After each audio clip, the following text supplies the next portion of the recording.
Writers, agents, and publishers, for the first time since the Gutenberg Press, find themselves lost in a maze of mystery as technology alters the shape of the publishing industry. Searching for Answers is a group of writers throwing pop culture, writing, and publishing into a crucible of clarity, passion, and humor. This group is the Right Pack.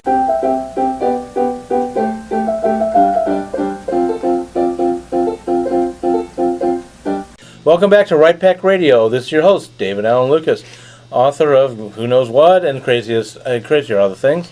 And with me today is... co-host Kathleen Kayembe, paranormal romance writer under the pen name Kaseka and Vita. Lee Savage, author of erotic romance and under the pen name Carrie Lee Williams. I have 2 children's books. And what's your latest news?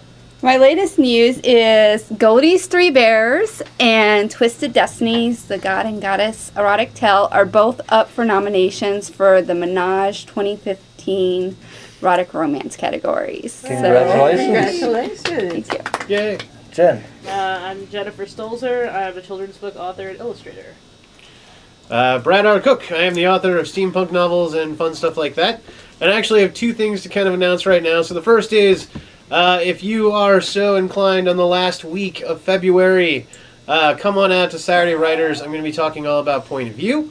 And then I welcome everyone who can hear this to the Science Center on the first Friday in March. I will be talking about the inventions of fantasy, the real science of steampunk at the Science Center.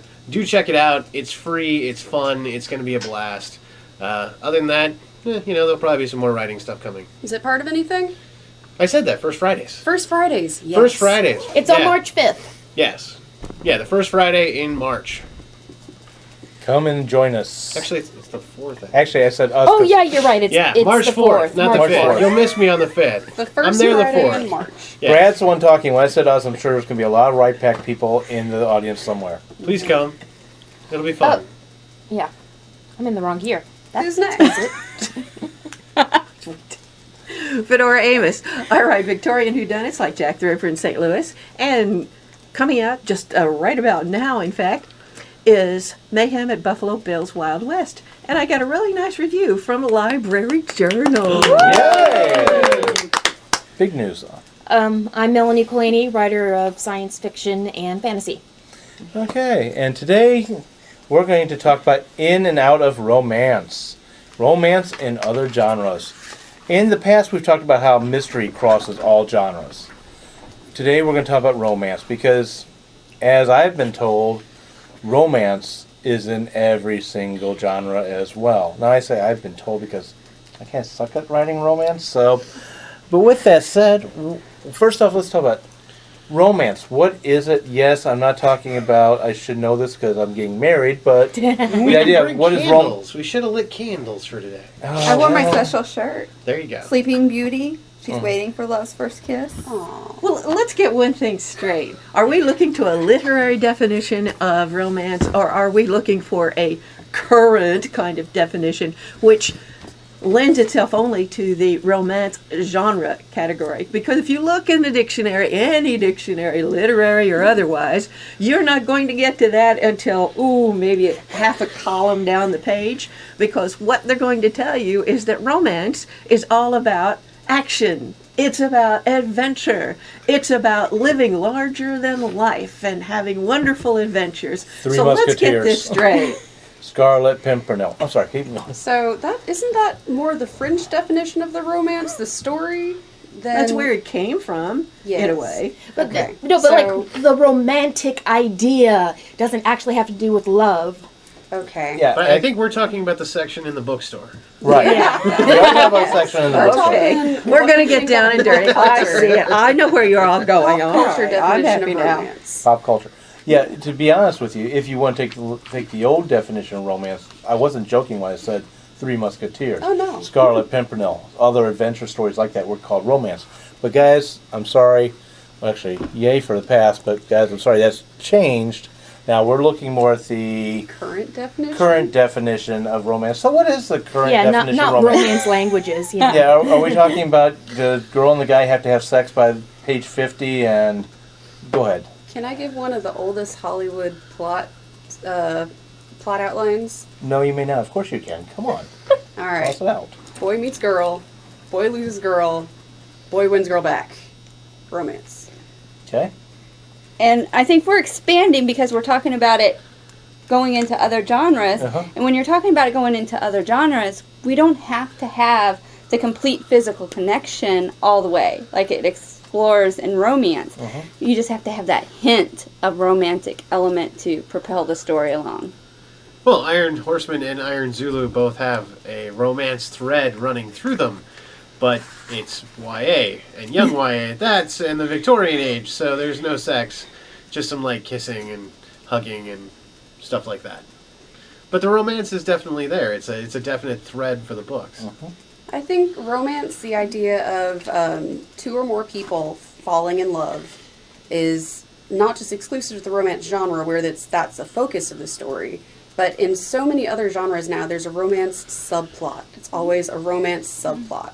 So in a lot of the urban fantasy books that I read, there is a romance subplot, and it complicates, in urban fantasy, for example, the Mercy Thompson series by Patricia Briggs. Mercy has a couple love interests that complicate her life when she's trying to solve mysteries. And it adds another layer to the story, another layer of complexity and of interest, because you're like, will they get together? Won't they? Is this a good person for her? And how is she going to deal with this when there is a werewolf pack that is trying to kill her? Like, why is he calling now? She's trying to hide from someone, that sort of thing. So romance can be can add a great layer of complexity and of interest to stories, and it does it for urban fantasy, but for plenty of other genres, from movies to your books that you read. One book As and then opposed to your I books think that you you next work and at. you. Actually, 2 books. They're a series. Winds of War, War and Remembrance. I've talked about them briefly before. They are set during World War II. It's about an American family. The plot is it's about an American family, and as they go through the Second World War. But there are at least guess this right, at least 6 to 7 romances occurring throughout the entire 2 books. I think that Kathleen and Brad together had a really wonderful point. And that was, it's the will he, won't he, will she, won't she. Because it is, I think, the tension that you can create using couples of whatever sex, or, it could be a man and a horse. I don't care. Hey, there's dinosaur romances out there. Dinosaur romances. Wow. Exactly. Fedora, I love you. T-Rex. Well, no, let me finish here. That is what makes the romance, as far as I'm concerned. It is not the completion of anything, but it is the suspense as to whether anything is going to happen or not. So sexual tension, I think, is the key to writing a romance that is in the genre of romance of any kind, whether it's with vampires or with lesbians or with whomever. And I think Exactly. Position right there.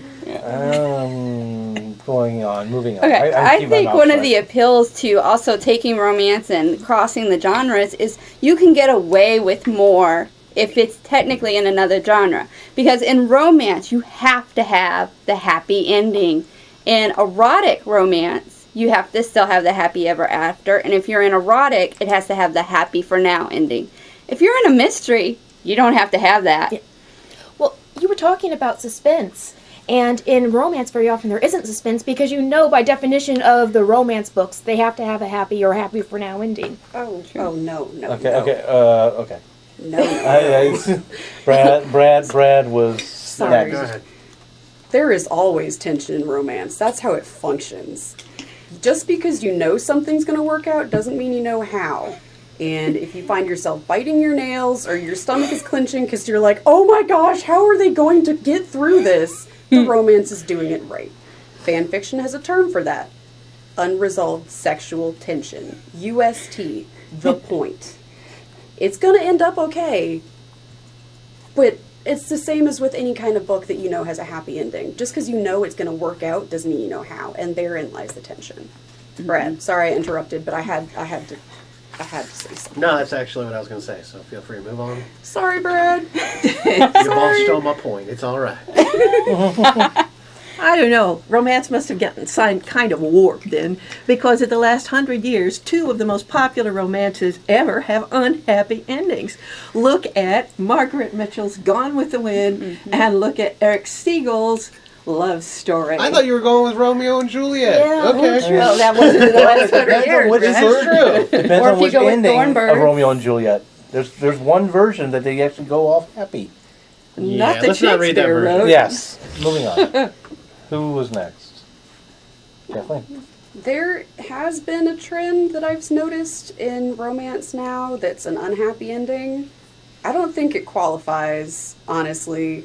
I'm a fairy tale person. I was raised on Disney. That's not a romance. That's a tragedy. But there are lines now that you can submit to if you have a romance that doesn't end happily. But they come with that warning. This line of romances does not end happily for the couple. So make of that what you will. Well, and happy for now is the big thing.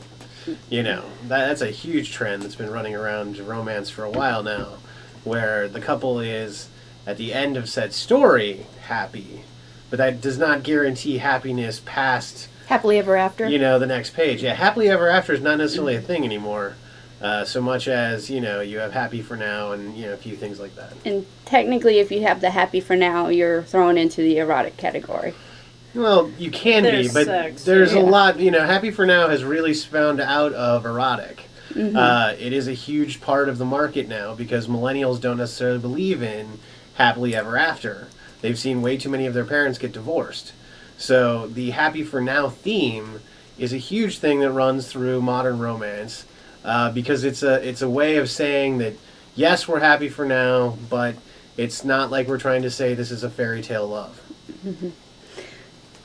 Go on. Oh, and I wanted to say I actually experimented with, in high school, the Oh. tragic endings. Oh. And you can read the original unedited high school ones that did not end happily, mixed with some horror stories in Bound by Blood, which will be limited time because they're getting ready to be edited and re-released eventually. But right now, the original tragic ending ones are available on Amazon, where I was going through, I read Gone with the Wind and Thornbirds, and nothing ended happily ever after for me in high school. So, I'm sorry. I was like X-Men and Magneto in X-Men First Class. That was an unhappy romance for me.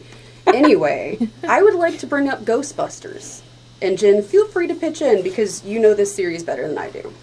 In the first Ghostbusters movie, oh my goodness, Bill Murray's character, Peter Venkman. Peter Venkman, and Sigourney Weaver's character, Dana. Dana, thank you. So Peter Venkman and Dana have this relationship, and at the end of the film, you're like, oh, they're in love now, and it's going to be happy for them all the time. That was a. Just because she was a dog. Okay, move on. There's another word for that, and I'm taking offense because I can. No, that was No, a that's line a from line a from the movie. movie. Oh my goodness. Because she actually So, does turn she's into a dog. She does. Yeah. Yes. Two dogs doing it. No offense needed. Go on. Sorry, Moving Twilight on. riff tracks. Anyway, Ooh, please. Ghostbusters. Ghostbusters. There's a romance subplot in the first film. It's between Venkman and Dana. And at the end of the movie, they're together and they're happy, and you're like, oh, they're going to go off and make Ghostbuster babies, whatever. It's cute.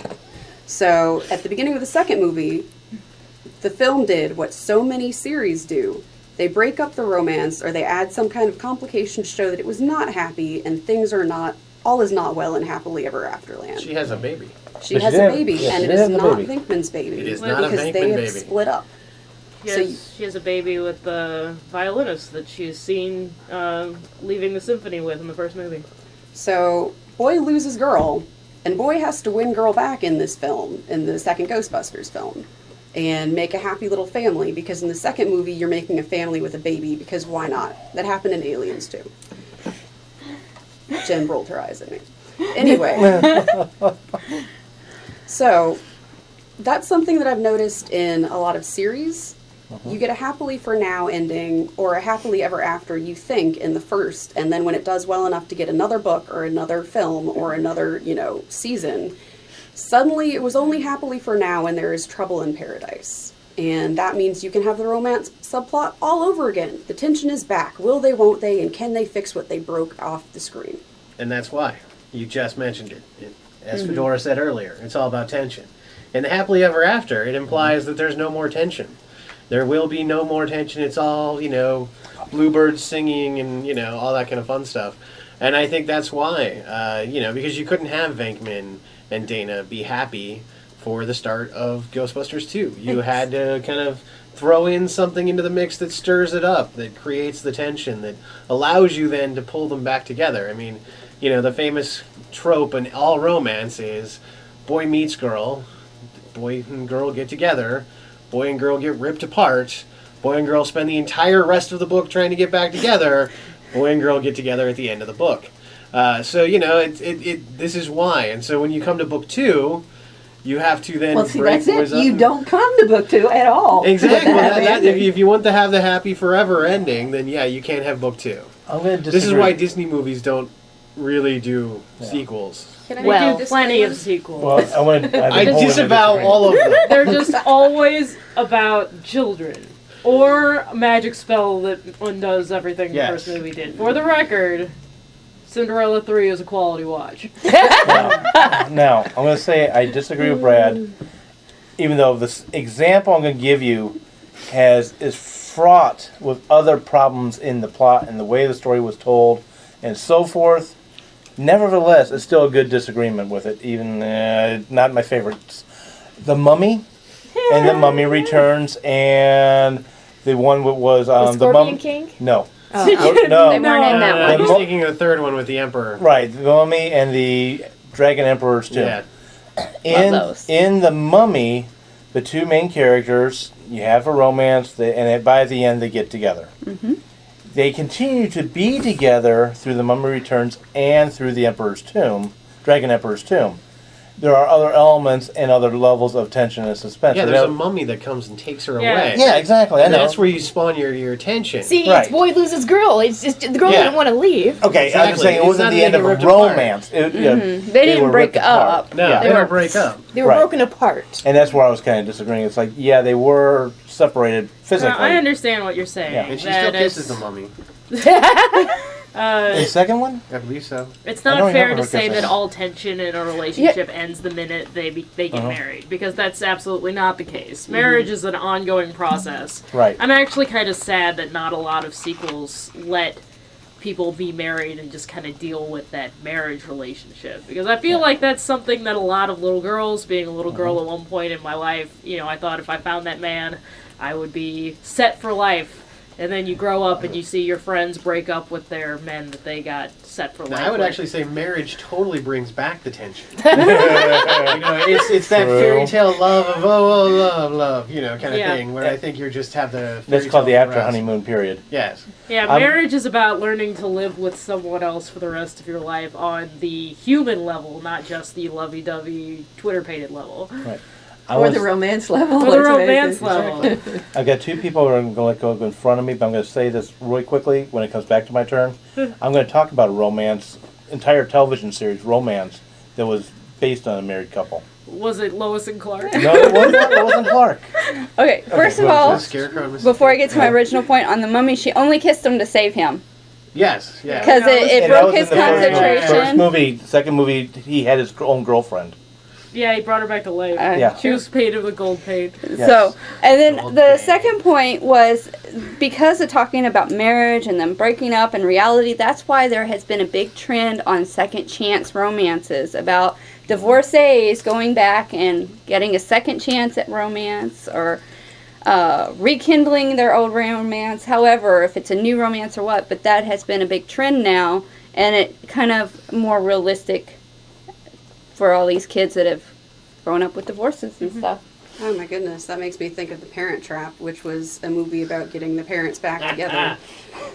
For original and the remake. That is the scariest movie when you break it down. I'm sorry. Okay, we're gonna break up our kids. You take one twin, I'll take the other twin. Never the two shall meet or know of each other. Yeah, great parenting. Very The only way to make it more creepy, have Alfred Hitchcock having directed it. Go. But what I wanted to say was, we've been saying boy meets girl, but the gender, the sex, and the number of people in the quote-unquote couple or grouping does not matter to any of Completely. us. So, sorry we've been using that. It's the Hollywood term. Yes. But whoever meets whoever Right. potentially also meets whoever and whoever and whoever. We don't. Unless it's children and adults. This is wrong. I'm That's sorry. pedophilia. Pedophilia is wrong. Right. We're not not talking about illegal romance right now. Okay, let's do clarify. For whatever definition of We're romance. not You're not talking about opening Lolita. the floodgates to everything. No Yes. Lolita. We're talking No about, you know, Lolita. All consensual. consensual and Between of adults. age. Okay. Disclaimer is good. We're good. We got it. Okay, so 50 Safe, Shades sane, is and out, consensual. and Twilight's out. No, just kidding. Well, I said safe, sane, and consensual. Yes, they're out. Sane. Uh. Okay, go ahead and. Well, actually, to her point, one of the things I love about the new Star Wars, you have this whole setup of the Rey Finn sort of romance-y kind of thing that constantly gets thrown at us. But that is not, if you go on Tumblr, what is celebrated. It is the Finn Poe romance. It is celebrated beyond. And to be honest, it's there. I mean, that man comes up, he's like, you look good in my jacket, man. Keep my jacket. Oh, yeah, I just said that he played it as a romance. I know. That's the best. And both of them. Came Poe across. Dameron's character. it did. They They had some fun with it. So I love that, and I have to say that why not throw like just the subtle hints in there and let the audience run with it and have fun with it? I mean, that's the point of the story is yes, the writer has intentions, but it's the audience who really kind of runs with that story. It's as much, I think Octavia Butler was the one who said, it's as much what my readers bring into it as what I intend. Exactly. And don't miss the Octavia Butler recording that was aired. Last week. Not last week. On February the 7th. Okay. I was going to say, talk about one romance I know of off the top of my head it was set on television.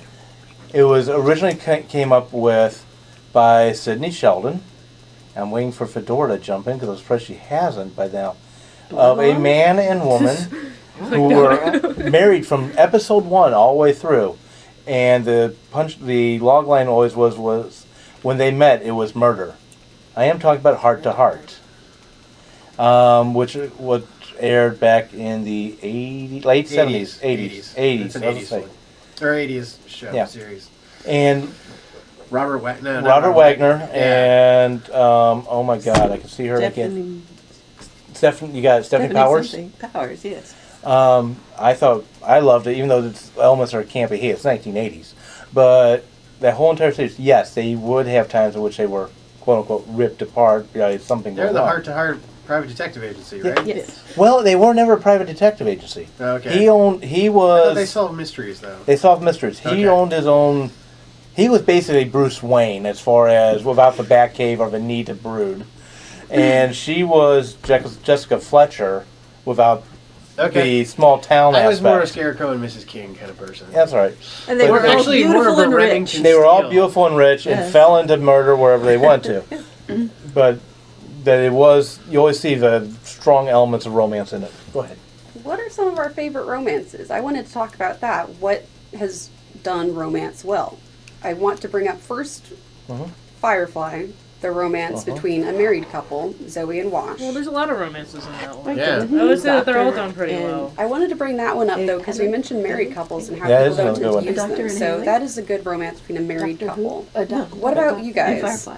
Yeah. You know what? Before you jump out, since you threw that out, I still want the question answered. You mentioned, but I want to stick there for just a second.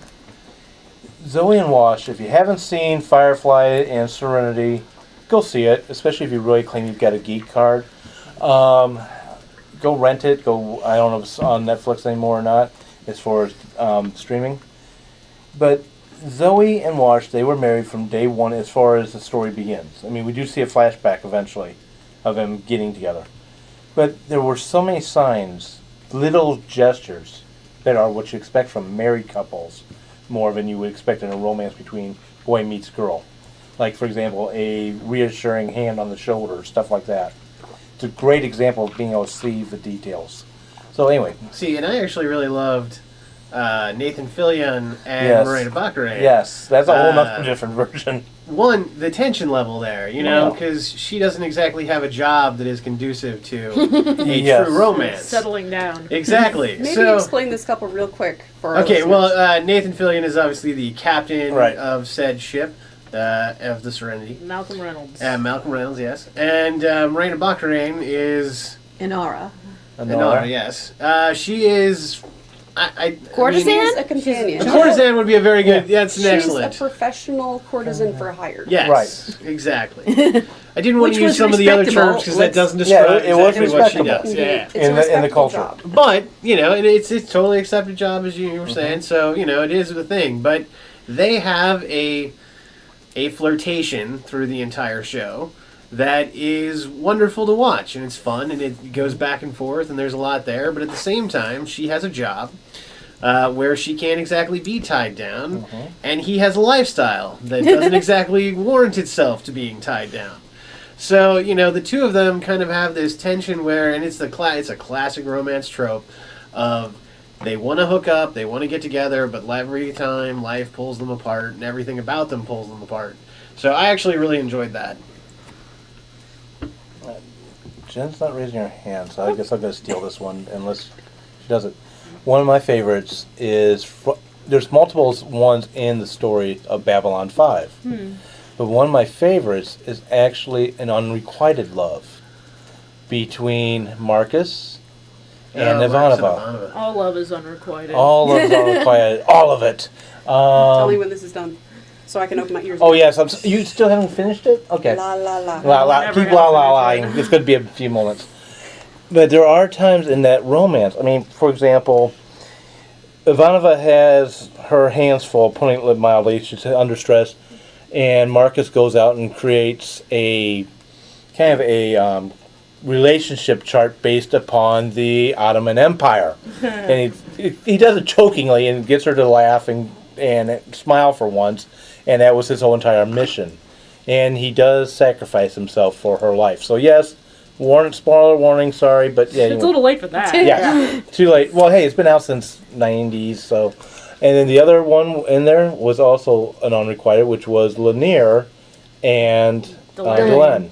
And that was basically, if you want to look at it this way, it's the way I've always looked at it, is the student falls in love with a teacher, but the teacher does not fall in love with the Yeah, student. he was hot for teacher. Yes. Yeah. The teacher shouldn't fall in love with the student. Exactly. Well, and his is definitely a tragic romance because it ended up destroying everything that he believed in. Yeah. His selfish pursuit of her, even though she rejected him, destroyed his ranger training and pretty much Yeah. sent him into exile.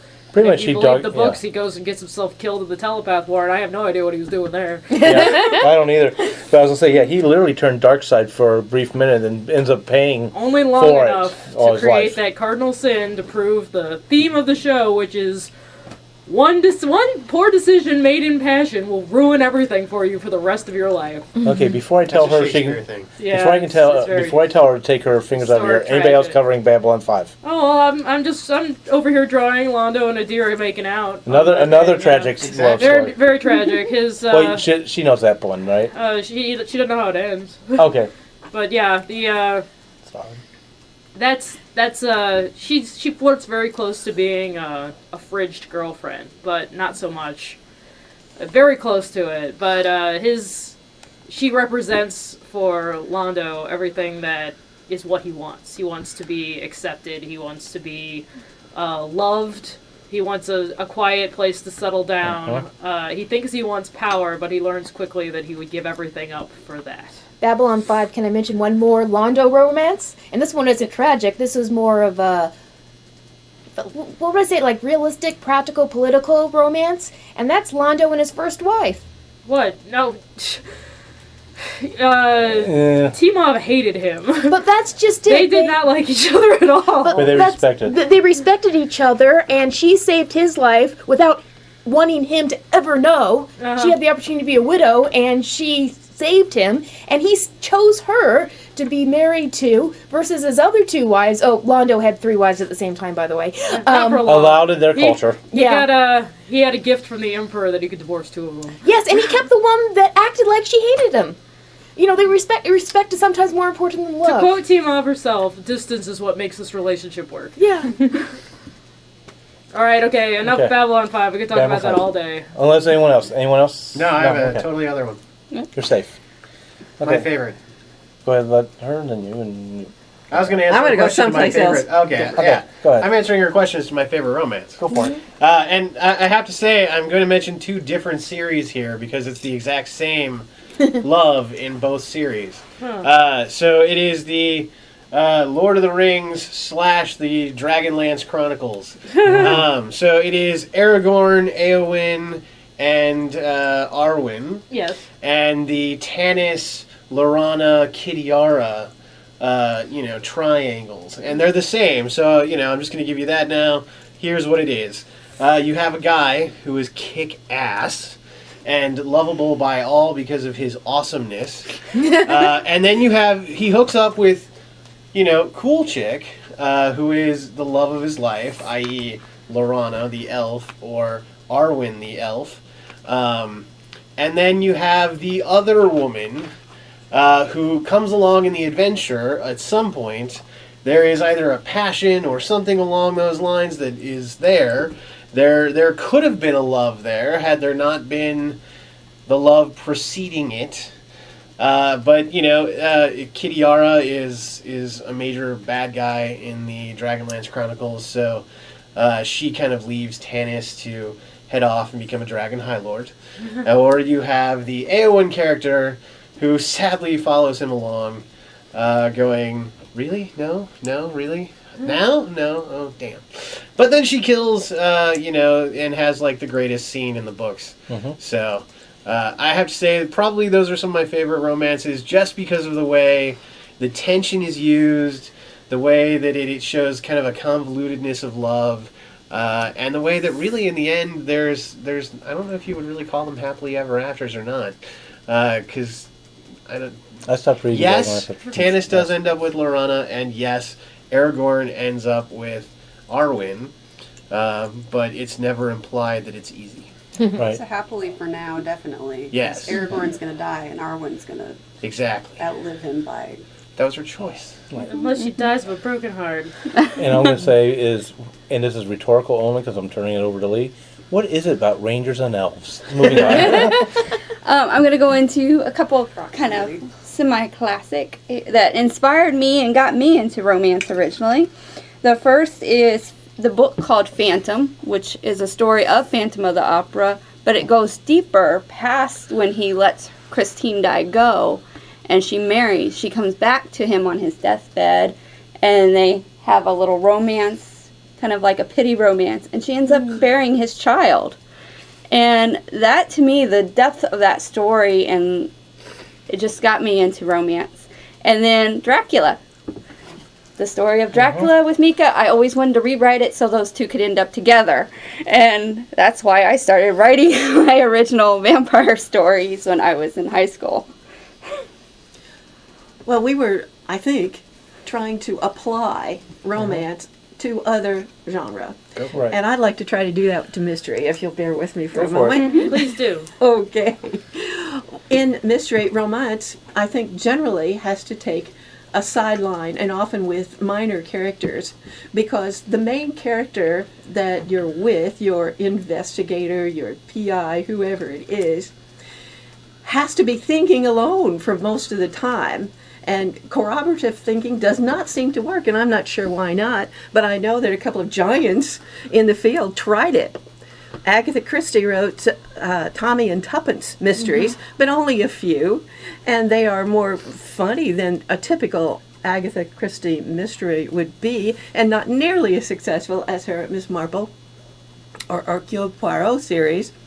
And another is Dashiell Hammett, who did Nick and Nora Charles. And that only works, or works primarily, I think, because Nick is always protecting Nora, keeping her out of harm's way, telling her to stay out of things. So that it's not a very satisfactory partnership in the mystery part of it. And so that's why, if you're thinking about writing a mystery, I would suggest that your romance should be either a secondary or a temporary or a lesser character kind of romance. See, I'm not so sure about that. It just depends. For instance, both of those you mentioned, they were more or less not not Tommy and Tuppence. They actually were they met up at the first book, but they were friends as children. Then they met up again. But in the others, they were already married. I think a lot of them, like Scarecrow and Mrs. King, Remington and Steele, they get together over time. Well, I would actually throw out that I agree with you that in most mysteries it does not seem to work very well, and I think that can have a bunch of different reasons. I think it's partly the fact that you're running around trying to catch a killer and, solve crimes. Is it diversion of tension? Like the tension is supposed to be about finding Right. the killer, Yeah, and and so I it's would agree with distracting to that, have a you know. romance. However, I would also throw out that, like I write steampunk, I write technically like Victorian romances, but, if I were to focus on that, I think it would lose from the adventure quality of the novel. Part of the reason why I can't have my characters just hook up and stay together is because, they have to run off on an adventure, and unless they're going to run off together and everything like that.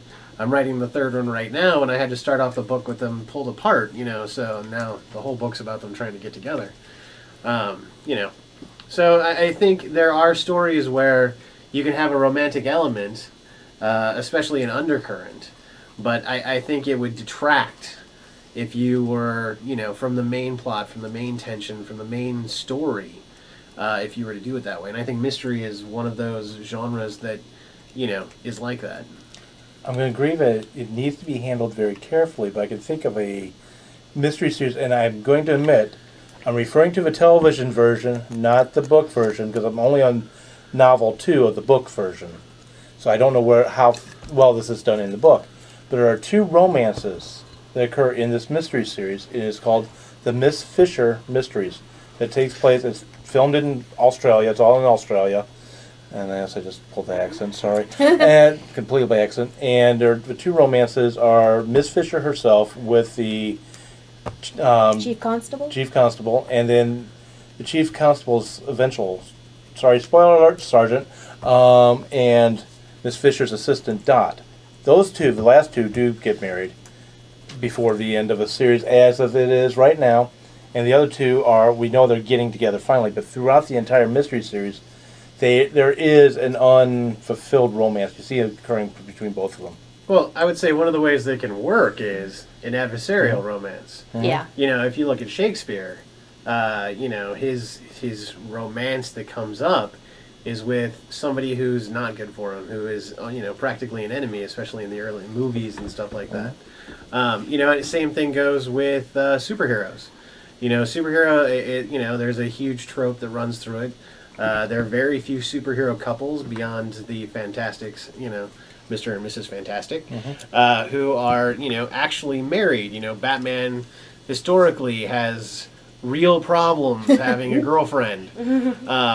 Superman has a girlfriend, but then you see the classic trope of she's always the one in danger so that he can come in and rescue her.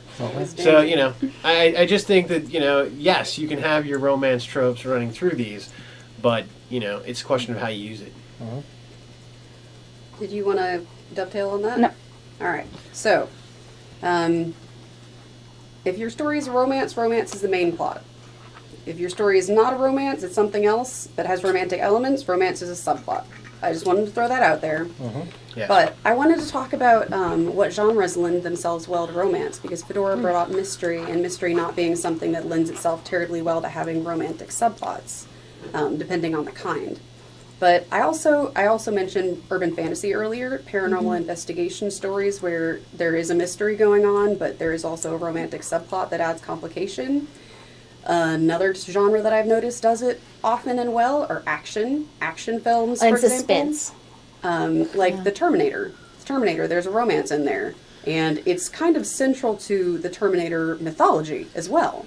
It's the romance between John Connor and Sarah Connor. Well, not John, No. sorry. Kyle Reese. It's an incestuous mother and son Yes. romance. We said we weren't going there. All right, said sorry, no sorry. illegals. I was like, Connor is not the right last name for him. Kyle Reese and Sarah Connor, where he has to rescue her, and she goes from being a damsel to someone who's capable. So, but they have this romance in the midst of this panicked run for her life. And I've noticed there are a lot of romance during adventure tropes where, like, there's a desperate struggle to stay alive and people fall in love during that. I've also noticed police procedurals like to have romance between main characters. So, for example, Castle, there's the will they, won't they for many seasons between Rick Castle and, oh my goodness, why am I blanking on her name? I love her. Kate Beckett. Thank you. Thank you. So the No investigator need for in a charge. save. Yeah. Yes, the investigator in charge is a second name I've just dropped out of my head in the past 1 minute. Elementary, which is a Sherlock Holmes kind of remake, which I have not seen, so I'm sorry if I get stuff wrong. Oh, I have. There's a kind Nothing. of romantic subplot element potential. There's Holmes and less Watson. now. Yeah. Yeah. Less. Well, but if you go with Sherlock, there's a definite romance between. They talk about Holmes and Watson. No, Watson actually has a girlfriend that he marries in. I know. Yeah. Yeah, I know. But there are many jokes over the series that's like, oh, are you a couple? Yeah. Yeah. Like, it's all fine, says Sherlock. And Bones as well. I think there's a marriage at the end of that series, too. Oh, it's And, not over. Sorry. Near where I last left off in that The series. show is still going. And in The Mentalist. I've spoiled myself for that. I'm so mad about it.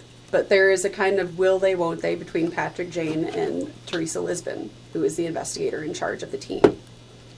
Something I've gone back and forth with over the years, though, is the will they, won't they. When you finally get them together, have you ruined the tension?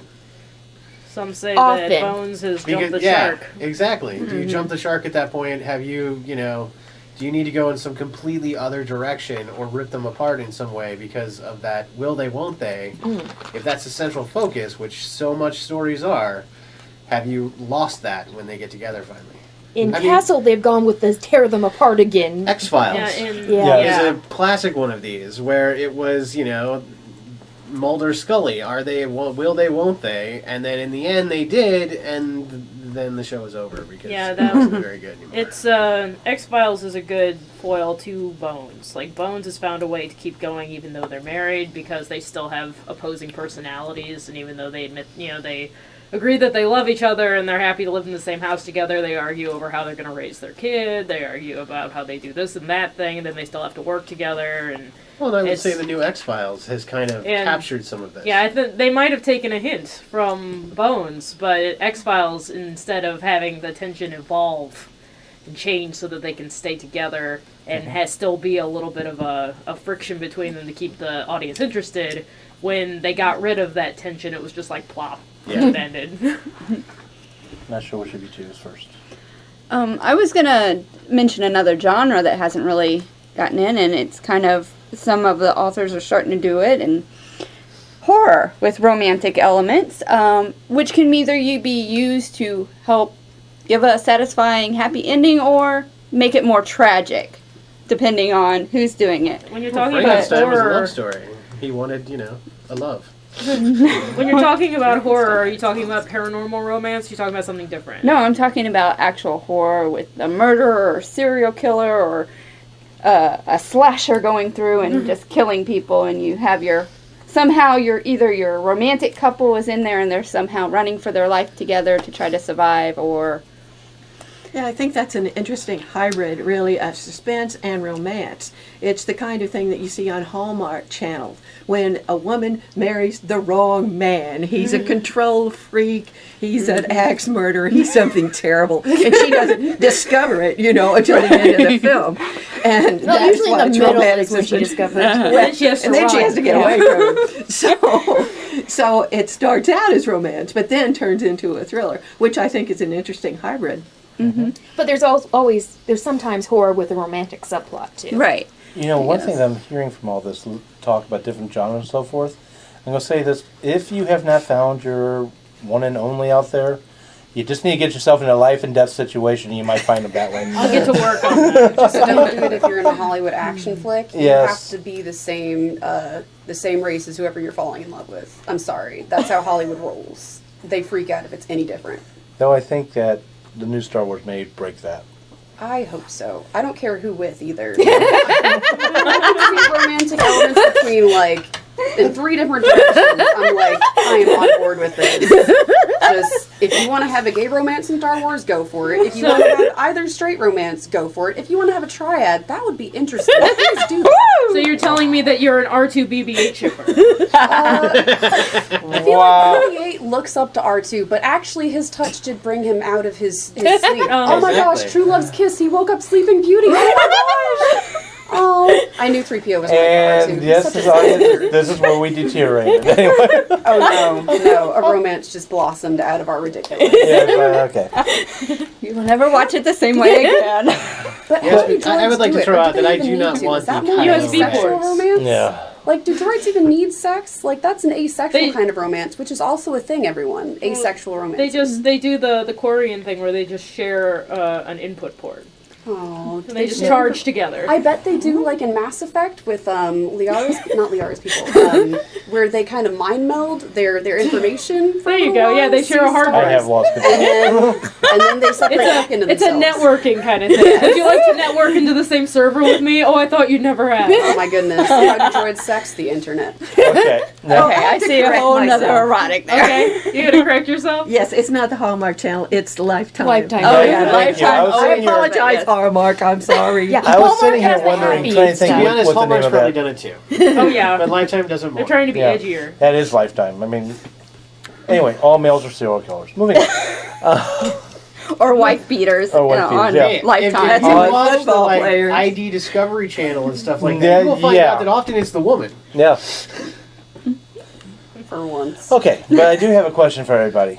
Okay. They got like Wives with Self-defense Knives. That's a man. He show. was kissing her mouth. Okay, in reality, with our romantic subplots, in the romance genre, they usually have, I'm sorry to say this, especially with Hallmark, you have a formula of it. Boy meets girl, girl and boy break apart, girl and boy come back together. And it's usually like, for example, by page 550, they've hopped in the bed together at least once. By page 50, not 550. Yeah. Okay, I stuttered. Your I'm book- sorry. Your book got to 550 Really long. pages and ends with a sex scene on the last page. It's a fade to black. Everyone. It's a fade to black. Sorry, that I The last sentences and the door shut at the end. that actually was a stutter moment. I'm sorry. That's all right. It was page You just 50. described the only romance I would ever write, actually. So if you ever see a romance out there by Jen, Flip to the last page. just flip to the last couple Okay, pages. fine. You got it. Okay. Well, you could close the book and you'd have the sex scene. Yeah, I'll let everyone just imagine it because I don't want to write it. Does this formula that Hallmark and all of their ilk have feed into the subplot, or does the subplot of a romance the romantic subplots of in other genres have more freedom than what the actual hard recipe book is? I want to say it has more freedom. That's why I didn't. With my books, I don't do a straight up romance. I put mystery elements or other elements in there because I don't want to stick to a formula that they tell me my couple has to be together right then. Besides, most of the time mine end up together sooner. So Yeah, I mean, the formula, I mean, it really comes down to what you're reading. I mean, the formula you're describing, the classic romance formula, for people who don't know, you can go to RWA, and they have a wonderful whole section. RWA is a great RWA is website. Romance Writers Yes, Association. Romance Writers of America. America. Thank you. So, you know... My cousin will slap me later. Go on. Exactly. But the point is that there is a classic romance trope where, yes, they have to meet on it by a certain page, they will kiss by a certain page, there will be a sex scene on a certain page, and you'll move forward. But that's really more of a publishing thing and a guideline. Like, you're really kind of seeing a shift away from that hard-boiled, you know, and that we all kind of joke about this because it really came out of the 80s when romance exploded and became the phenomenon that it is today. But to be honest, you're seeing, because if you're writing a Catholic romance, it's not going to go the same way as if you're writing one of these others. No, If you're no. writing- Say if you're writing an Amish romance to make more of a difference. Well, You know. yeah, an Amish romance would be completely different. On And- page 50, he sees her ankle. Exactly. But the point is that, you know, each, depending upon which, subgenre you go into for romance, whether you go into paranormal romance, or whether you go into, you know, some of the other crazier, you know, subgenres. Each is going to have kind of a trope that it tends to follow, and it's up to you to use parts of that trope and then to break away from that trope. The same way that, you know, I'm writing one, you know, in a steampunk, I have to have certain romantic elements pop up, and yet because it's the Victorian age, I can't just have them like sexting each other, you know, and stuff like that. So, you know. Show me your ankle.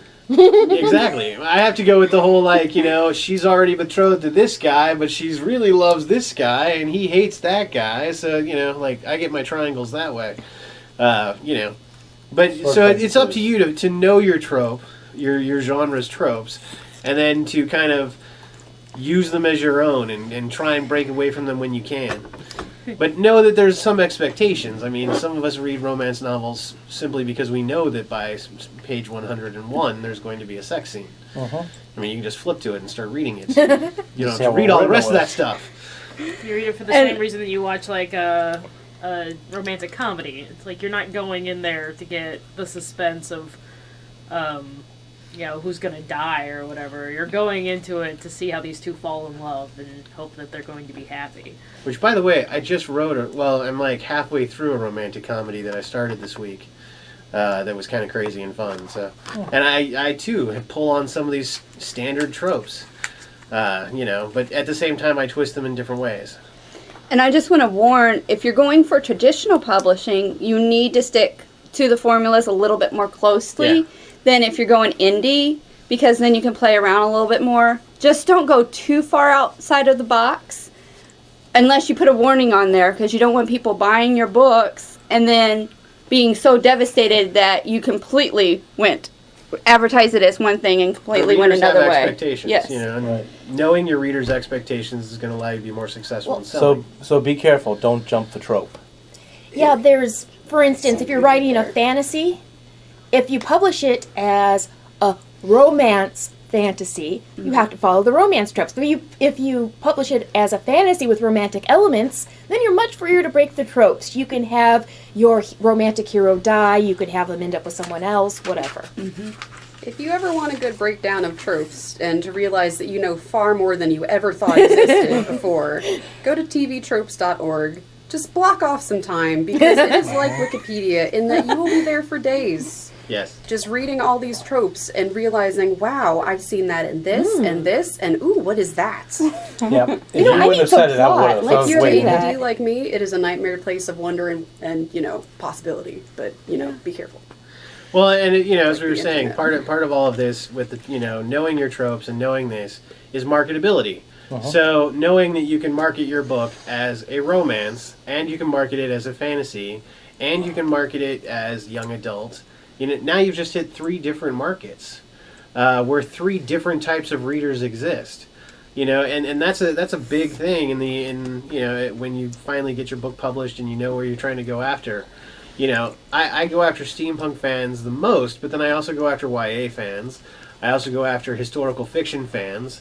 You know, and knowing which markets to hit is something. And so knowing that you can market something as a romance, that you have enough of the tropes in there, maybe not all of them, you know, but enough of them where, you know, you're not ripping them apart at the last page or something like that, so that everyone's read through this and gets, you know, horribly heartbroken at the end.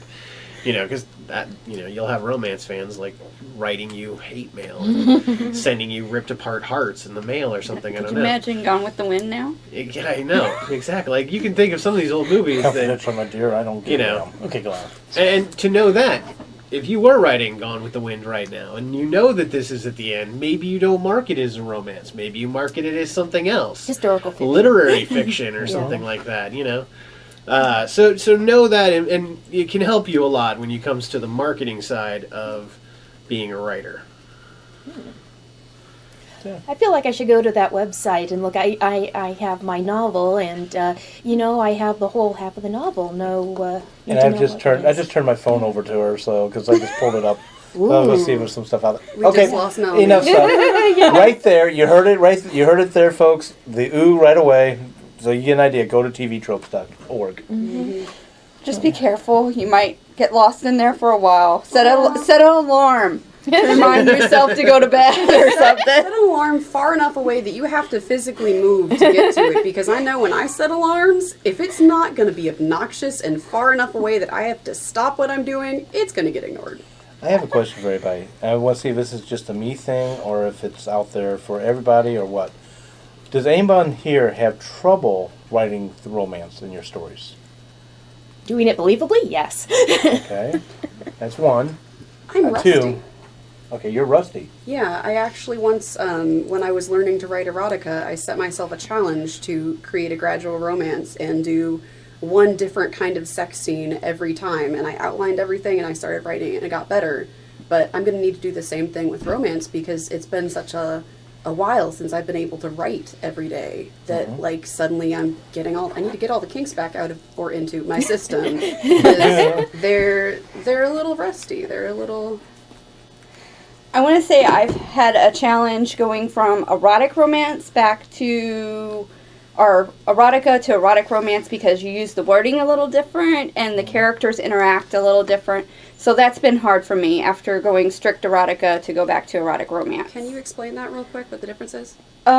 Your language has to be much softer for traditional erotic romance. You can't use straight out the words for body parts. You have to use, Euphemisms? Yes. And also, usually you have to be a little bit more gentler, and whereas you can be a lot more kinky in the other. Okay. So. Brad's Yeah. about to start crying. No, I'm laughing because I know exactly the word she's talking about. For me, to be honest, it is the kind of thing where when I was much younger, and the romantic experience that I had was high school romance, which yeah. Let's just say, if you're in high school now, you have no clue, especially if you're a boy.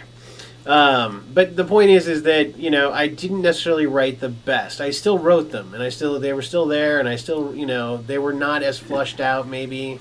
However, now having written a ton, including some romances, that I have come to learn. And how did I learn? I learned the same way that everyone else does. I read romance. When I first became an author and first became a writer. A lot of my friends were writing romances, so my critique partners were writing romances. So I jumped in there and was able to read their romances and see how they laid it out and stretched it out. And to the point where, when I wrote my first romance, what did the agent tell me? That I had unfolded it too soon. That was the main critique I got back, was that the romance had unfolded too soon. And since I've gone back and fixed that book, I totally see what she was saying. But now I would say, having just spent a week banging out this rom-com, that I am much better now. And why am I much better? Because I've also watched the movies and read Romeo and Juliet more, and seen the way that the people who've come before me who wrote really great romances, how did they do it? Kind of breaking those down. So if you want to learn more and how to be a better romance writer, it's a great way. Well, my difficulty comes directly from that. I'm a children's book writer, so I don't read a lot of romance, and honestly, I don't enjoy the romance genre very much. I don't enjoy romantic movies very much. I'm horribly jaded, is what I'm saying. So most of the time, if I'm writing a romance, it better happen organically between my two characters, and often it happens without me asking it to. The romance that occurs in my fantasy book that I wrote, which is for young adults, even if it doesn't have a romantic subplot to it, really, happened while I was actively trying to squash it. And I had to sit back and say, no, if these two want to fall in love, I should let them fall in love. And then I wrote it so that they had a romance, but it definitely wasn't the point of the book. It happened more or less on accident because your characters are living creatures that are inside your world. And this is why I like writing middle grade, too, because I get away from all of that. Yeah, exactly. And I just leave that whole behind. But then it's fun when I've been writing these middle grades to go back and actually have the two characters hook up. But when they're 11, you can't do that. Well, what was it? The Golden Compass. There was that was the Golden Compass, the Subtle Knife, and the Amber Spyglass. There was a romance between 11-year-olds, but it was a tragic romance. They got torn you apart. could in the end. argue Bridge to Terabithia, several Yeah. of the others may have a sub-ish plot, but Well, take any it's creepy, so no. any Studio Ghibli movie. If you're gonna have a romance between young people, then it's the sweet holding hands kind of romance. Exactly. Yes. You know, playground sweethearts. But I was I just like Friends. Friends, yes, I like Friends a lot. I'm trying to write the romantic element or subplot in my novel. In this book, they never get together. In this book, is he loves her, and everyone but her knows it, and she has no clue. No, and it's a first person from her point of view. So good luck. I'm not doing too well, I write Victorian whodunits. There is no sex in Victorian whodunits. I did have my heroine, though, get French kissed by a guy. Oh, She my. didn't kiss back, but she didn't bite his tongue either. And on that note, I'm going to have Kathleen, and then All right, so it sounds like romance is in plenty of other genres. It has expanded its horizons and gotten frisky with other types of writing. And it sounds like it's not something you can really divorce from many of the stories that we see in pop culture now, either books, TV, film, comic books. So, if someone wants to write a romantic subplot, what advice would you have for them? If you do angsty love like Twilight, I am going to laugh through the whole movie. I just watched Twilight again the other night. And Why? Why? Because it was on. It's funny. It's a hilarious movie. I mean, it is really funny. I think Brad actually gave the best advice earlier. It's advice I was given too when I took a master's class with Bobby Smith, which, by the way, sidebar, great romantic writers in my opinion. Western. Western romance. Western romance. Bobby Smith, and I've got to do this. She also writes really well, but otherwise I'd get my butt kicked anyway. My own cousin, Sarah M. Anderson, who also writes cowboy-style romances. They're set in modern day. Yep. But what I'm going to say is what Brad said earlier. Read the really good romantic writers. Shakespeare, others that I've just mentioned. You've mentioned some, I think. Angie Fox turned me on to romance. Oh, yeah. She's Okay, forget her. a great local, New York Times bestselling author. The Accidental Demon Slayer series is paranormal romance. Humorous. Yeah, Paranormal. humor, and this is what hooked me. It's funny. It stars witches. And yes, there's a whole romantic subplot in somewhere in there. But the point was, for a guy reading, and she has a lot of male readers, actually, for me, it was hilarious. It was funny. And, when it's hot, I didn't mind. But the point is that, like, there are... It's kind of the old days of, romance where the covers were bad and had Fabio on them and stuff like that. Maybe you stay away from those if you're a dude or something like that and you don't want to admit those. But the point is that nowadays the genre has really opened up, and some of these books are actually really good. And I Some of don't them mind aren't, that by there are the people way. who hook up. Yeah. Yeah. I'm going to mention one other author, but before I do that, the witches Brad referred to, let's get them really nailed down correctly, the geriatric biker witches. Yes, geriatric biker witches. Another one I'm Kiss my going asphalt. Exactly. Another one is I'm going to throw out there is Eileen Dreyer. Also writes, we'll call it bodice rippers, lack of a better word, but they are historical romances, really good. And with that, I'm going to end this episode. Unless anybody has any final thought? I would throw out also Cole Gibson, who's been writing some awesome tattooed artist hookup loving great books. Okay, you two? One of you two? If you want some multi-partners, go These Three Bears and Twisted Destinies from your very own Lee Savage. And finally, I want to bastardize what Spock says when he says live long and prosper. Write, love, and prosper. And on that note, have a great week writing, and tune in next week for yet another interesting adventure in the writing industry. The new theme songs for Right Pack Radio were written and performed by Meredith Tate. All copyrights remain with her. Right Pack Radio would like to thank STL Books for allowing us to record in their office. STL Books is an online bookstore specializing in new and used high-quality literature, children's books, and books written by or about St. Louis. Please visit them online at www.stlbooks.com or find their store on the Amazon.com website.